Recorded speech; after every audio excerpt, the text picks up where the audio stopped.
Thank you for joining us for another episode of Baker Hosts AD Nauseam, a podcast series focusing on new and trending advertising issues with an emphasis on the FTC and the NAD. I am Randall Rubenking, and you're listening to Baker Hosts. We are once again joined by Amy Mudge and Daniel Kaufman, two partners from Baker Hostetler's advertising, marketing, and digital media team. Together, they have decades of advertising experience and approach advertising issues from multiple perspectives.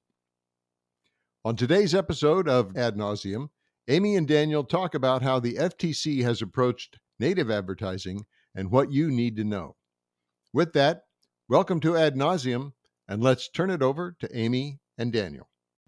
Thank you so much for joining us for another episode of Ad Nauseam. Every other week, we turn off all our devices, our notifications, and we talk to you about some of the pressing advertising issues of the day. And today, Amy and I are going to shoot the breeze about the perennial issue of native advertising. Well, Daniel, I hope not everybody's turning off their devices or notifications, because then I guess nobody's listening to us. But yes, for you and I, for a few moments. But native advertising, is it content? Is it an ad? How's one to tell? And who's going to protect consumers who might be confused as to what in the world they're looking at? Well, it's the FTC and the NAD, of course. Now, when I think of native, what automatically pops into my head is, Daniel, I believe, one of your favorite disco songs, the 1977 Native New Yorker by Odyssey. It is a pretty amazing song if you know the score by now. You're a native New Yorker. I'm not going to sing it. I just can't sing it. But go on. Oh, Daniel, please sing some more. Please sing some. I'm a native New Yorker. It's an old song. I was just a kid when it came out. It's a great tune. Yes, you were a mere 10-year-old child. Oh, you're giving away my secrets. Oh no. All right. Well, mine is Ring My Bell. I will also spare the world from singing it. But Daniel, you are a native New Yorker. You were born, raised in Brooklyn, no less. So tell us, what do you love most about your hometown? So I love the fact that I grew up in New York. Like, you just don't realize that that's not normal for the rest of the country to sort of spend time in Manhattan and go to museums and the theater and all that stuff. So I really loved growing up in New York. It's near and dear to me.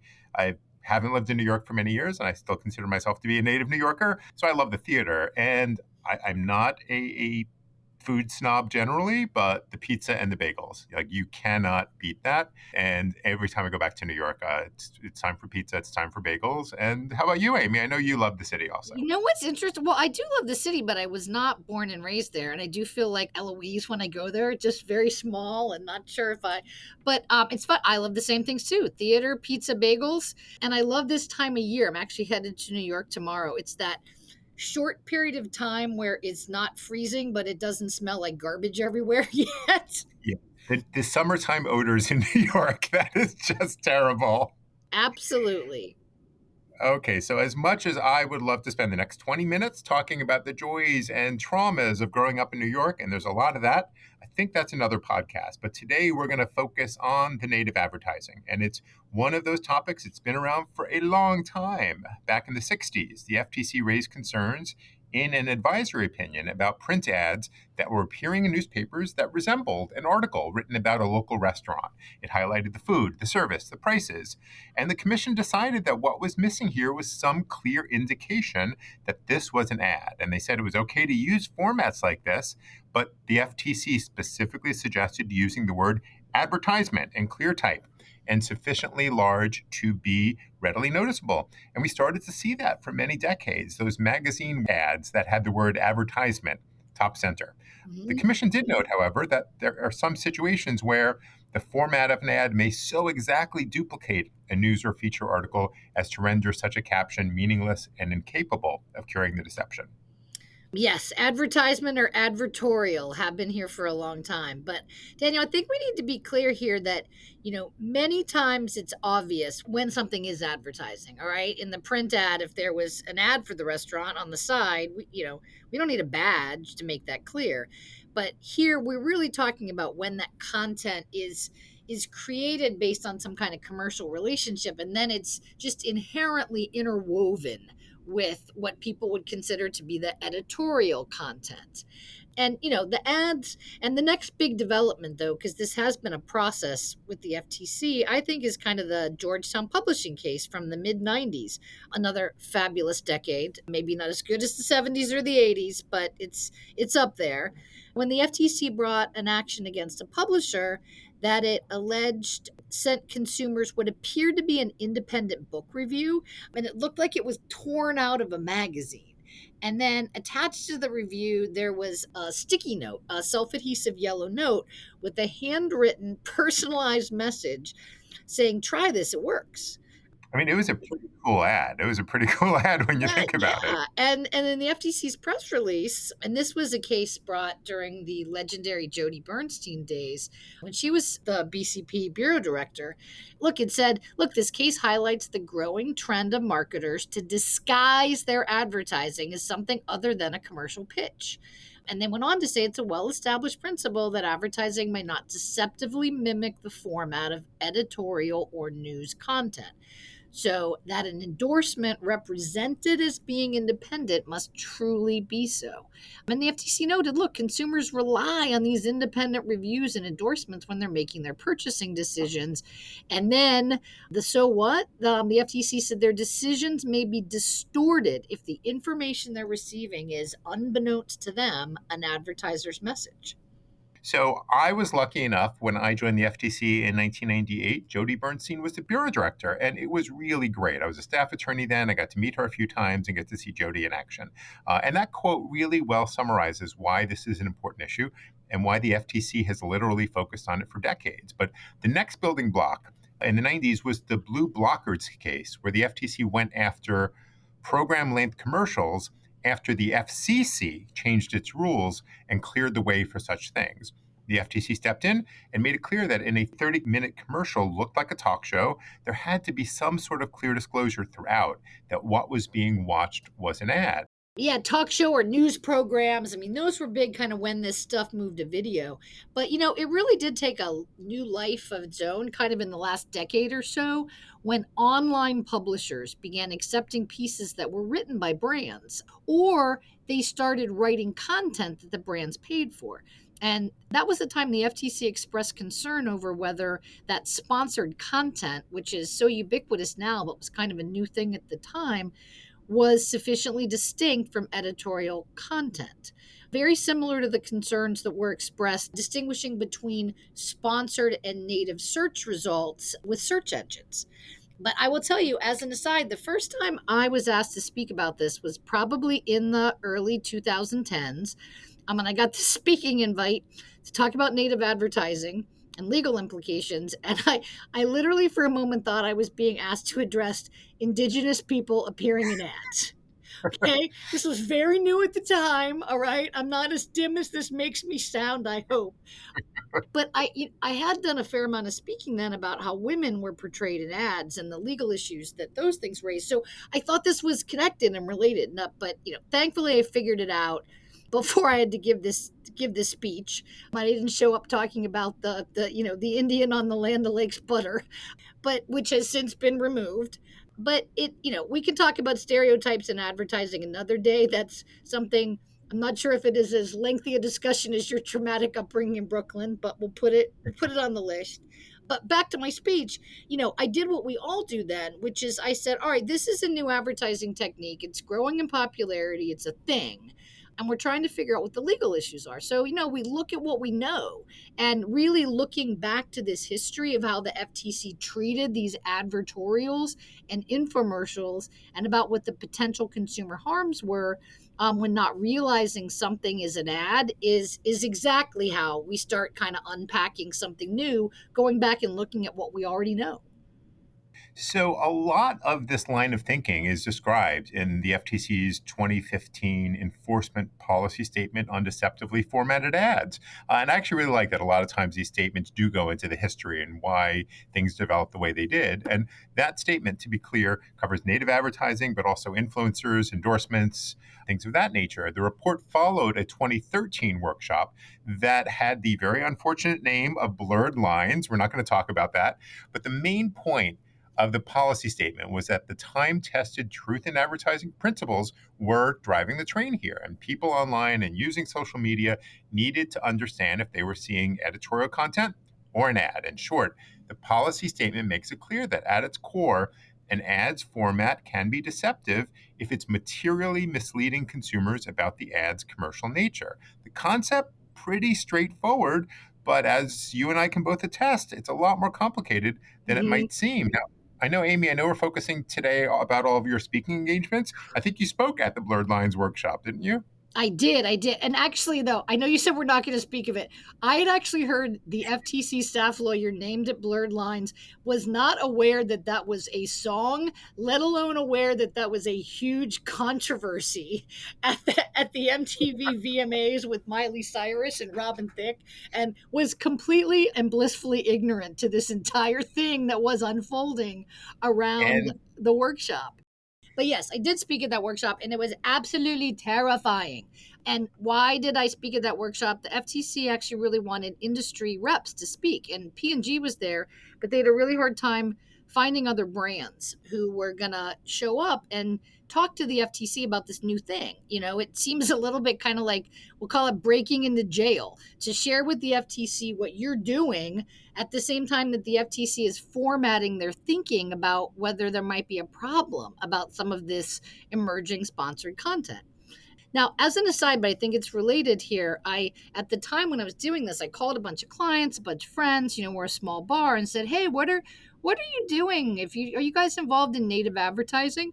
And I was largely told, "Oh no, we don't do that." In so many cases, a couple of days after I made this call, I got some sheepish calls back saying, "Oh, actually, we do that, but I wasn't aware of it because it was being run out of the communications or PR group and not being routed through legal." And I think, one challenge that may be unique to native advertising, and I do think it still exists today, is that some of these sponsored placements feel like traditional PR and not like advertising, but connecting the dots here to make sure that paid placement is run through legal like any other ad, right? Because the FTC says these are advertising. This is advertising, regardless if the form is native. But there can be a real challenge to make sure that internally in companies that PR folks understand that paid placement, product claims, they need to be substantiated and things like that. So, you need to walk over and talk to legal when you have these opportunities for placing native. and out of the workshop came the policy statement and business guidance from the Mm-hmm. FTC or native advertising. And we are always going to be cheerleaders for FTC guidance, whether it's business, whether it's consumer. And there's also a lot of useful FTC guidance in this area, although it's not quite as extensive as what we see regarding endorsements and testimonials. But there's some really helpful examples, and it really is a must read if you are trying to develop a framework about how to avoid, the potential sins of native advertising. Yeah, we do. I mean, it's good government for the FTC to put out this business guidance. And there's been so much attention. Goodness knows, we've talked a lot about the updated testimonial and endorsement guides. The native advertising business guidance, it came out in 2013, and it's kind of just, I don't know if it stood the test of time or it just hasn't been a particular focus, but there are some really interesting examples. And one I think is particularly relevant today is in the context of video games, all right? And there's a lot here. I'm going to read this example. It's a video game immerses a player in a virtual world. While exploring part of the virtual world, a player sees billboards advertising actual products. The marketers of the advertised products paid the game designers to include the ads in the game. That billboards are advertising in this case is apparent to consumers. To the extent that the billboards are for actual products, consumers are likely to attribute the ads to the sponsoring advertiser, and so no disclosures are necessary. However, the sponsoring advertisers would be liable for any deceptive product claims in the billboards. So this example, in addition to being, incredibly relevant today, ties together some key themes. If something is an ad and it's clear that it's an ad, it doesn't need disclosure. But whether or not it's going to need disclosure, these things are all ads, and the content in the ads needs to be supported or substantiated like any other ad. It's also going to trigger some other IP considerations, but that is I don't know if it's for another day, but well beyond what we're going to be able to cover. And we continue to see FTC cases that touch upon the issue of native advertising. Mm-hmm. I thought the 2018 creation case, which is oddly has an X in the middle of the name, but it was a Oh, I really thought it was interesting. creation, isn't it? No, it took me a while to figure out. I think it was pronounced creation. Creation. But a lot of different players were involved in that case. There were influencers, there was a PR firm, there was a publisher, all discussed in the case. And it was about promotions for a new insect repellent during the 2016 Zika outbreak. You had two gold medalists engaged as endorsers by a PR firm and a publisher, and the athletes were posting social media posts or testimonials and advertorials without disclosing that they were getting paid.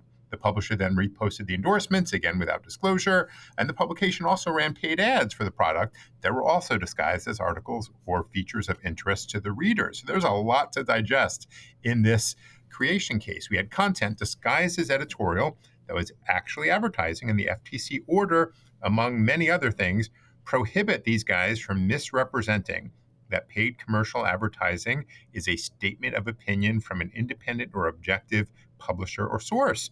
The goal, of course, is to prevent the dissemination of deceptively formatted advertising. All right. Well, but a few years later, then, the FTC, I don't think it's as sexy as creation, but they brought a case involving infrared light therapy device that was supposed to alleviate pain. And, make no mistake, the FTC was very focused on those pain relief claims, which they said were not supported.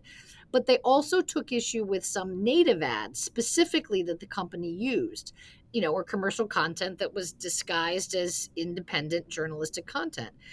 There was an exhibit to the complaint that showed an article, and it looked a lot like an article that you'd see about treating sports injuries, but it was a paid ad. And the complaint said, look, these articles that resemble the non-advertising content around them are just not identifiable as commercial advertising.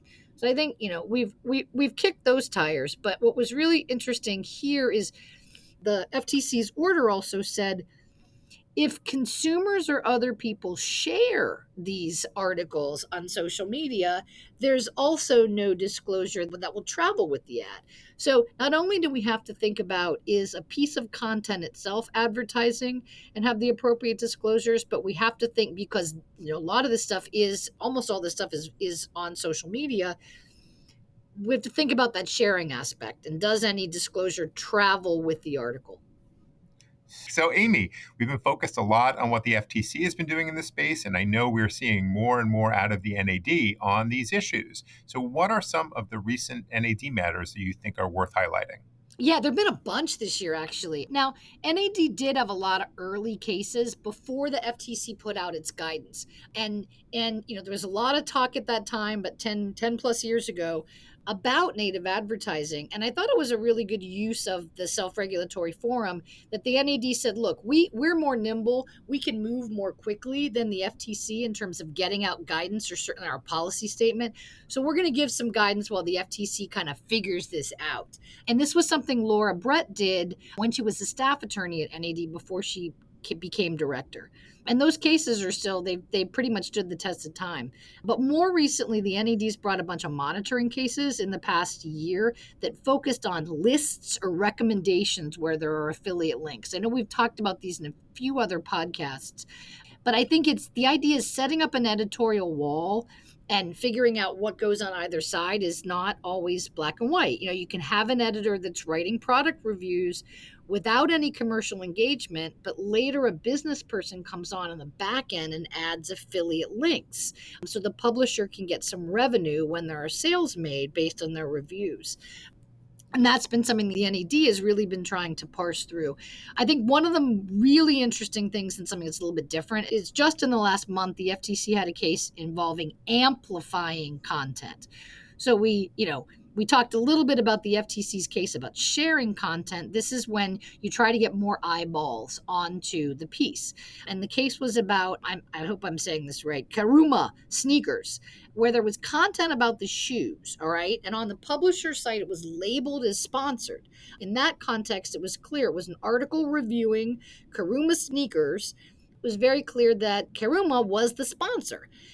But then when the publisher reposted or posted on social media about the articles to try to drive eyeballs back to its site, those social posts were also labeled as sponsored. But their NAD said, it's not clear here who the sponsor is, and that's important. It's not clear whether the publisher was sponsoring the social media post or the sneaker brand was sponsoring the social media post. So something also important, even in the native advertising content, like we've been talking about in the influencer side, sometimes saying sponsored or advertorial is not enough. Sometimes you have to say who is sponsoring or advertising the piece.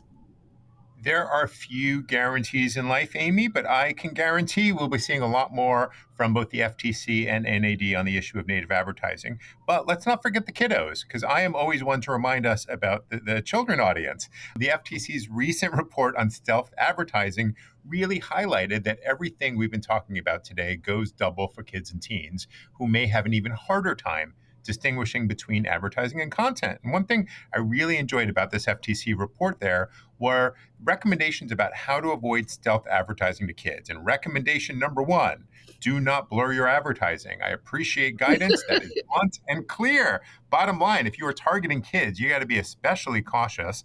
And the FTC also emphasized that language and words that you use to disclose things to adults often will not work for kids. So the disclosure has to be something a lot clearer, like this is paid advertising that is designed to convince you to buy something. Kind of wordy. The FTC report is expecting sort of a much more rigorous disclosures to kids.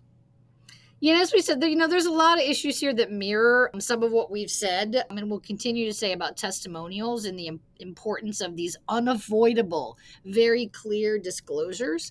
But let's leave you with a few takeaways to help you think through how you might process this native advertising issues a little bit differently, maybe from how we think about testimonials. So take it away, Amy. Take it away. So first, you really have to think, is there some blurring going on? All right. And if there is, take some real steps to unblur that content. And it doesn't have to be disclosure. It could also involve changing the formatting or the presentation to make clearer that the commercial content is what it is and wouldn't be reasonably mistaken for nearby editorial content. So a lot of different ways to fix this. Fix the formatting or add a clear disclosure. Number 2, if you are using disclosures to indicate that your content is commercial, gotta be that clear and conspicuous, gotta be that unavoidable.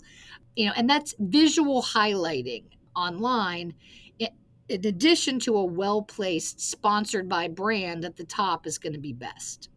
And then number 3, if your content is shareable, make sure you're thinking through, when something goes viral, taking steps to make sure you're preventing blurring when the content travels, when the content is shared. 4th, similarly with amplification, consider if the disclosure needs to be more than this is an ad, but if it has to be, this is an ad from X brand. So I think in other words here, the disclosures might not be one size fits all, set it and forget it. Different disclosures might be needed depending on where the content starts and then depending on where the content moves or where the content's placed versus who's placing it. And last but not least, take a look at those agreements. There should be agreements in place between publishers, agencies, and the brands to make sure that any commercial content needs to be clearly labeled when necessary.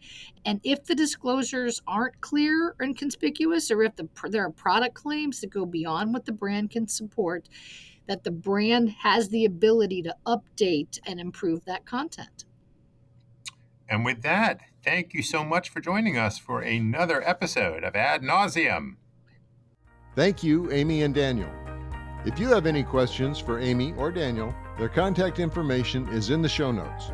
For more information on the latest developments in ad law, visit our Adventures in Law blog at www.adventures-in-law.com and check out all Ad Nauseam episodes by subscribing to Baker Hosts wherever you get your podcasts. As always, thanks for listening to Baker Hosts. Comments heard on Baker Hosts are for informational purposes and should not be construed as legal advice regarding any specific facts or circumstances. Listeners should not act upon the information provided on Baker Hosts without first consulting with a lawyer directly. The opinions expressed on Baker Hosts are those of participants appearing on the program and do not necessarily reflect those of the firm. For more information about our practices and experience, please visit bakerlaw.com.